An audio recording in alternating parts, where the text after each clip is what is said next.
what were your dreams growing up? As a kid, we all have these big dreams. I want to be an astronaut. I want to be a basketball, football player. Was that always your dream, to be a football player? No, I can't say that my dream was to be a football player.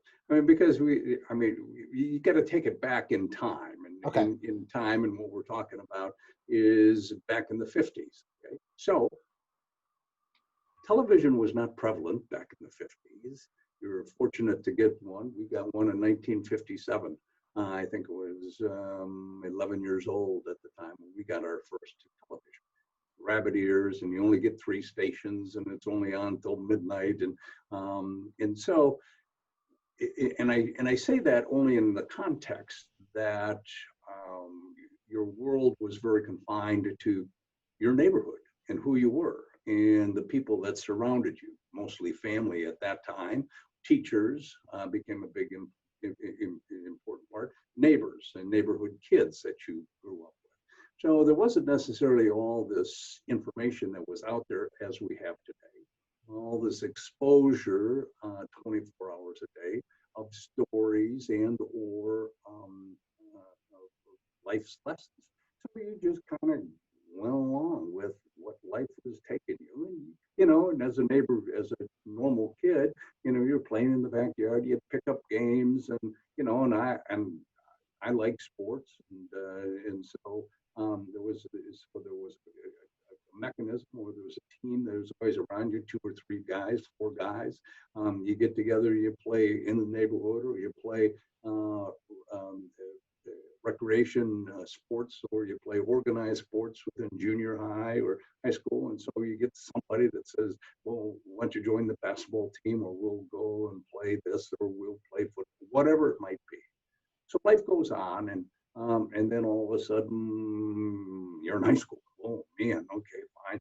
So there's a football team. You're a freshman. You walk on to the football team, and you play because your friends are playing, and then you go to the varsity, and you have a pretty good success. And it was a magical time for us, and we had great success. I never lost a football game in high school. And we were the #1 ranked team in high school in the state of Wisconsin, not only in football, but in basketball. So that success kind of helps support, you think you're pretty good at that time when you're 13, 14, 15 years old. And because that becomes your world. And because of that success, I'm saying this in awe, because of the success of a coach, of other players, you're a part of, and you kind of get recognized for your contribution to that success. And so coming out of high school, because of the success we had, I got some scholarships to go and play football. And I chose eventually to go to Notre Dame. Why? Well, part of it was this, that there was a recruiter, one of the assistant coaches, that gave me probably my best piece of advice at that time, just to put it in perspective. And he said, listen, you're going to get a lot of scholarship offers, and you're going to go and visit a lot of schools.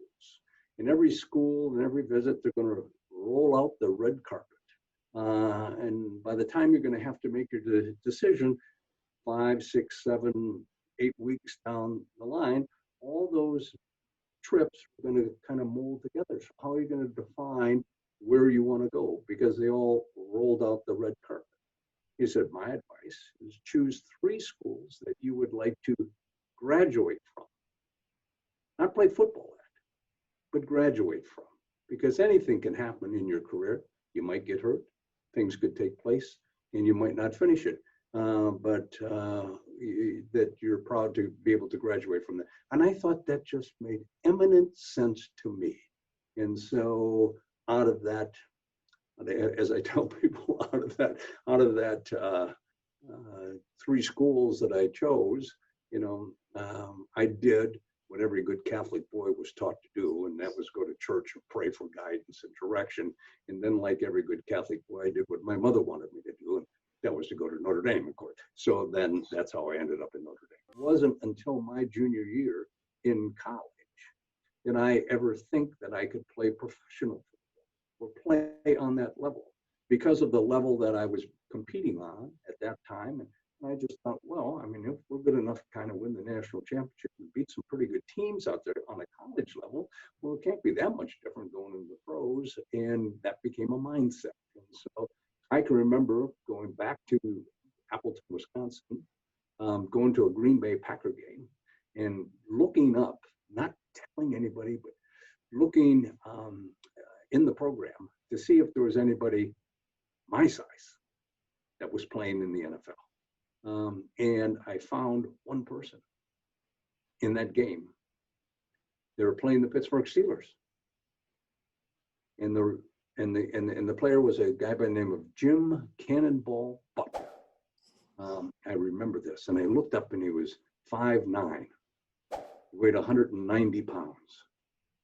The difference between us is he was fast, I wasn't. So, but I didn't put that into my into my solutions. It was just like, oh, well, if he could play, maybe I might be able to play. So that was kind of a step forward. And then by my junior year, and then after my senior, I should say, okay, then I got drafted by the Pittsburgh Steelers. But it was a step, and it was a step into that direction. So as I had made mention, I wasn't a highly touted player. I was the 417th person picked in the draft that year. I was a 16th round pick. They don't have those anymore. And I always thought to myself, well, I was fortunate there were 17 rounds. At least I was not the last guy picked, because sometimes, being the last guy picked can bum you out. And so there was 4 rookies that made it that year, and I was one of those rookies primarily on special teams. But when I even went into camp, I thought, well, I could compete on this level. I could compete with these guys, and I think that becomes a very positive attitude that all of us need, even in setting goals. I mean, they're saying, okay, fine, can I learn this, or can I compete in this area, or so on. The desire was there of wanting to play on that level. But then you got to take into consideration everybody else that's coming in. Interesting thing. One of the reasons why I've made that team wasn't my size or speed necessarily, but the training I got from the University of Notre Dame, the basics and the fundamentals, the understanding of being able to read defenses, know your assignments, know how to get in a left or right-handed stance, how to run out of an I formation, just fundamental things that, and then learning how to block, and being an all-around football player. My backfield coach said, "Listen, anybody can run with the football. You can give a ball to a 2-year-old, and he's going to run away from you. But to be a complete running back, you also have to know how to block, how to catch, know your assignments, and be consistent in what you do. Those are all aspects, no matter what we do, that become very important in our lives. And we kind of learn them along the way. So it's those basic fundamentals that I learned at Notre Dame that when I get to the pros, some guys couldn't do. We're kind of lost in some of the basic aspects of the game of football. So Notre Dame really prepared me then fundamentally to be able to take that next step and compete on a level. As the story goes, then I got drafted into the U.S. Army at the time, and eventually went to Vietnam, where I was wounded twice in a combative action.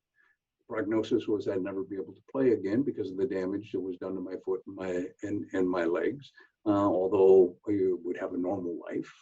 But in my mind is that in my mind, I always thought this, well, I didn't lose a leg. I didn't lose an arm, damaged as it may be.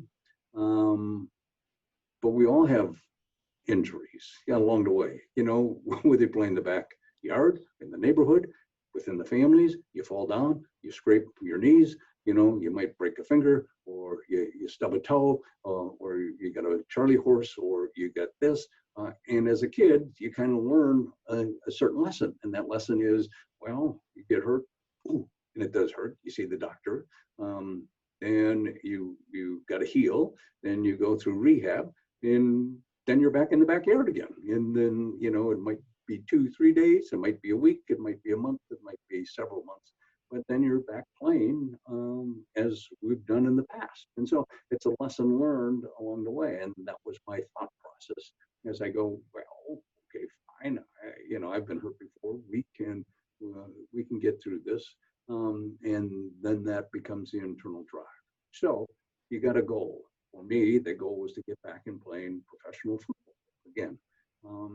But now I got to overcome these obstacles. So how do I do this? Well, then you got to ultimately start getting your body in shape before you get back to playing. So I lost about 30 pounds when I was in the Army in Vietnam at that time. So I had to get my body weight back up to a competitive level. I had to get my strength back up. I had to get my conditioning back up. I had to work on my flexibility, on regeneration of nerves. There was a lot of things that had to take place.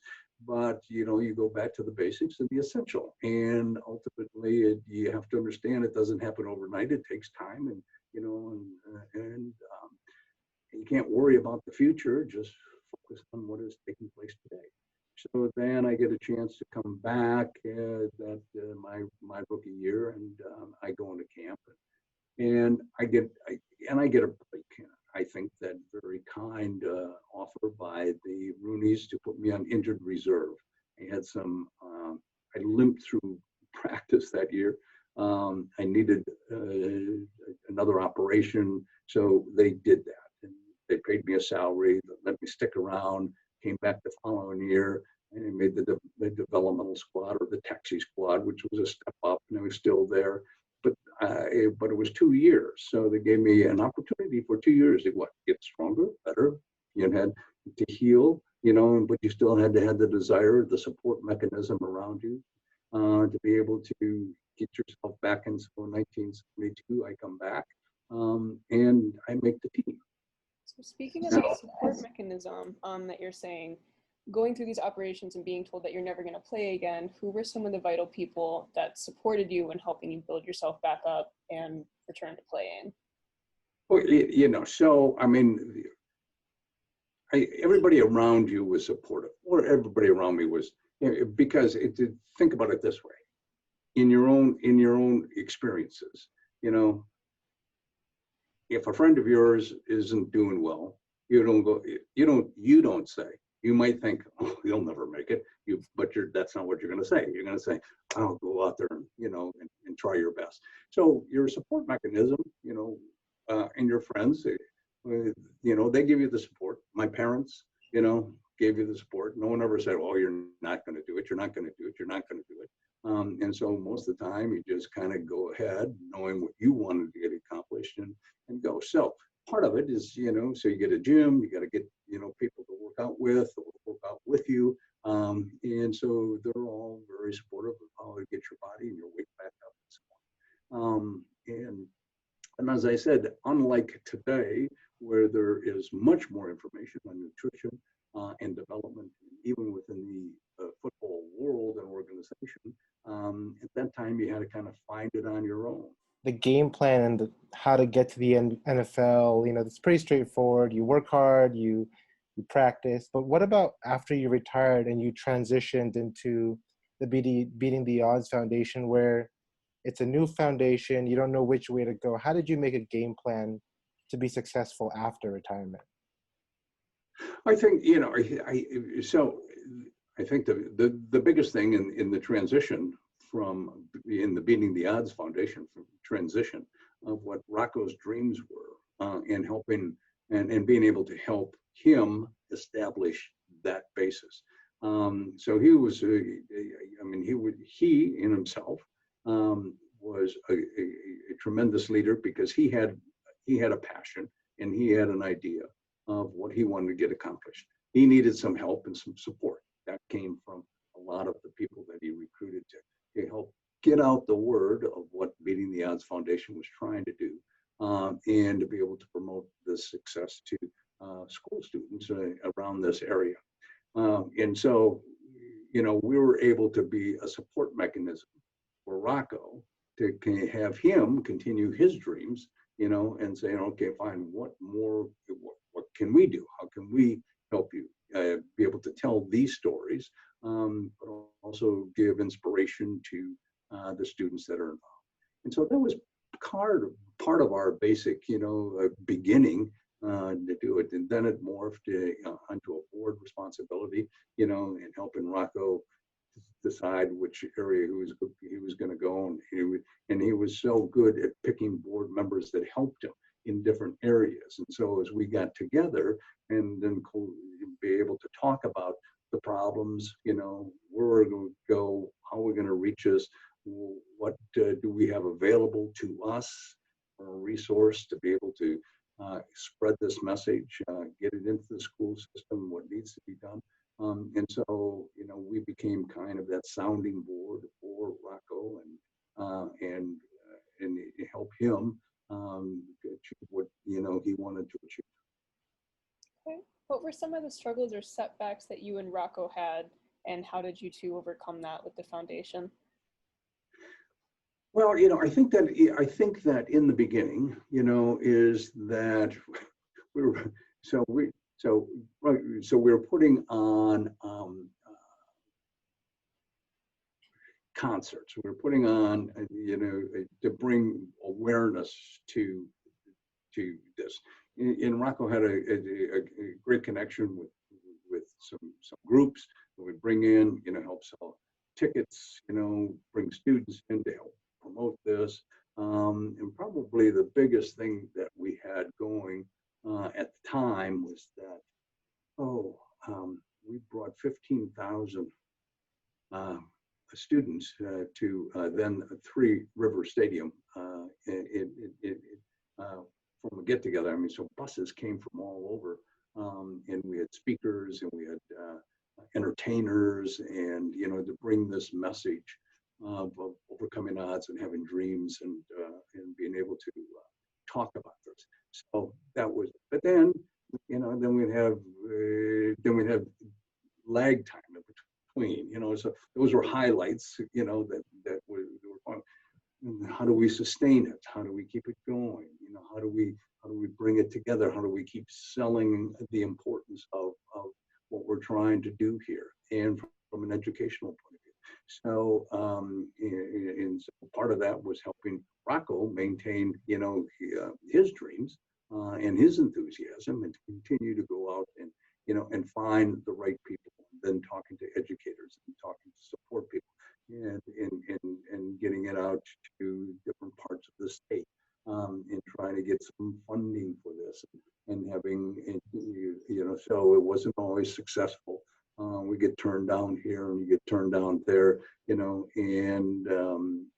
trying to get the state more involved and in the school systems more involved, and being able to help support this in their district.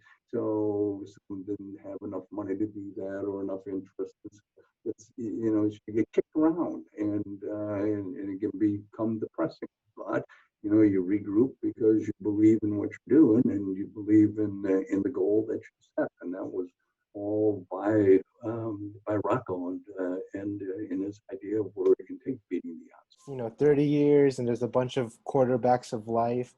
How does it make you feel to know that you've done 3 decades of sharing stories and helping, students learn and grow? How does that make you feel? And there's so much. I think this is that it's easier. It's easy to sit back and reflect and say, wow, look at where we've come in 30 years. And that's not so much as how far we've come, but where are we going? And and the potential that is out there and the need that is out there. And so, you could probably sit back and say, oh, okay, fine. We've been very successful. We did what was necessary to do, and maybe we just need to go in another direction. But that's not what this was all about to begin with. This whole thing was to be able to expand this program, from basically coast to coast, in every state, it's every school district. And we've proven, and I truly believe this, we've proven that there's a methodology here and a format here that has been successful, that works within school districts and brings kids and changed their lives in what they can do in a relatively small basis. And so that story needs to spread because it's built on solid foundations of fundamentals, of beliefs that are taught within the school system and bringing this program within the school system. So we just need, that to be bought into by school superintendents and boards, that yes, there is an impact, and yes, it's needed, and yes, you can afford it. And because it's going to make a change within your school district, within your region, within your state, and ultimately within the kids that you provide the education for. It's very important. Yeah. Yeah, I have like a really big soft spot for the mission, because coming from Metro Detroit, the schools, they don't really push you to think outside of working for like General Motors and Ford. Like that's pretty much what everyone ends up setting their sights on, and they don't think beyond that. So I think it's really awesome hearing that you got 15,000, to think, hey, I can do something outside of this. I can go bigger than this. And that we are wanting to integrate it throughout, all schools in the country eventually. So to do that, what would be next? How do we get this out to all students? Well, this is a big part of it right now. I mean, being able to do this podcast, to work with organizations like NASA, because it captures the imagination of school teachers and of students itself. But it has a big impact. But constantly being able to spread the word, and work with organizations, in which we've done in California, that have the same mentality that we do, and together we become stronger. So it's a matter of getting the word out. It's a matter of talking about it. It's a matter of bringing it to attention of the right people within the states, and so that becomes now our passion to be able to do that, because we have a proven record of the impact that it can make. So you just keep moving ahead, and we never get too old to be able to tell the story of success and how it's changed students' lives. Awesome. So how do we learn more about, Beating the Odds Foundation, or you? How do we find you? What are some ways that we could, or the audience, how can they learn? Of course, obviously, you can go to Beating the Odds Foundation website, that has a lot of information. You can find me there too, as well as besides the stories that have been told, besides the impact that has changed, what has been accomplished at NASA, and through the STEM program, is all documented there, and the results that has happened. So to get a snapshot picture of what the Beating the Odds Foundation and the Quarterbacks of Life is all about, is to be able to go to the websites to be able to do that, and then take a look at it and see the interactiveness that takes place, and so that becomes probably the best way of being.